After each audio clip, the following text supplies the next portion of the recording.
Hello friends, வணக்கங்க. நான் ரதியா சமையல்லேருந்து சாந்தி பேசுகிறேன். எப்படி இருக்கீங்க? நல்லா இருக்கீங்களா? இன்றைக்கி நான் வந்து ஆட்டோட மண் ஈரலும், அதாவது சுவரட்டிம்பாங்க, அதுவும் ஈரலும் சேர்ந்து ஒரு கிரேவி மாதிரி செய்ய போகிறேன்.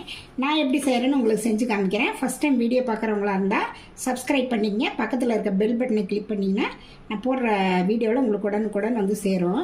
வாங்க வீடியோக்குள்ளே போகலாம்.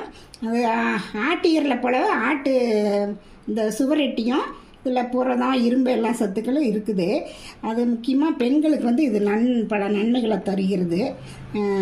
கர்ப்பிணி பெண்கள் வந்து வாரம் 2 முறை சாப்பிட்டாங்கன்னா ரத்தத்தில் உள்ள ஹீமோகுளோபின் வந்து அதிகரித்து ரத்த சோகை வராமல் தடுக்குங்க.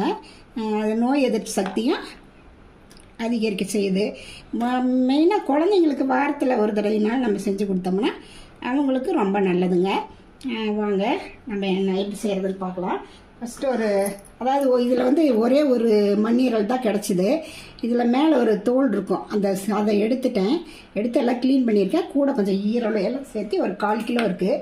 இதை நம்ம சின்ன பீஸாக கட் பண்ணிக்கலாங்க. ஆனால் அப்படியே போட்டோம்னா ரொம்ப பெருசாக இருக்கும்.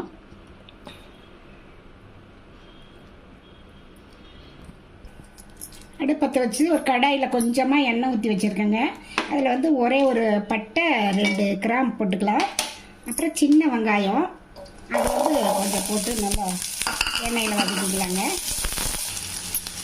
நல்ல வெங்காயம் வதங்கினதுக்கப்புறம் ஒரு 1/2 டீஸ்பூன் ஜீரகம், ஒரு 1/4 டீஸ்பூன் வந்து மிளகு, சோம்பு ஒரு 1/2 டீஸ்பூன் இதெல்லாம் போட்டு அடுப்பு ஆஃப் பண்ணிவிட்டு இதை வந்து நம்ம அரைச்சிக்கலாங்க. ஆற விட்டு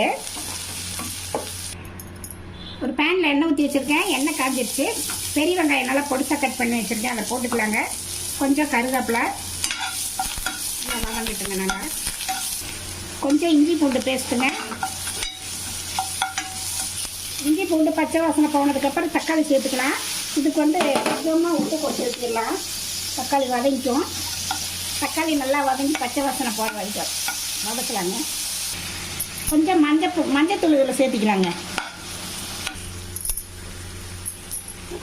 இது கூட இந்த நம்ம ஈரலும் இந்த மண்ணீரலும் இதோட சேர்த்திடலாம். சேர்த்திட்டு நல்லா பெரட்டி விடலாங்க.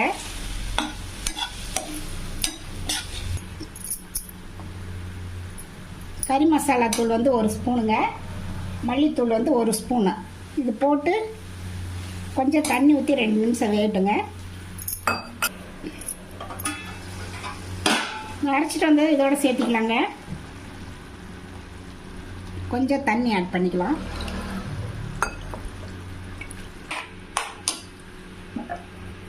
இதுக்கு அளவாக உப்பு போட்டுக்கலாங்க. ஒரு 20 நிமிஷம் நல்லா கொதிச்சு வேகட்டுங்க.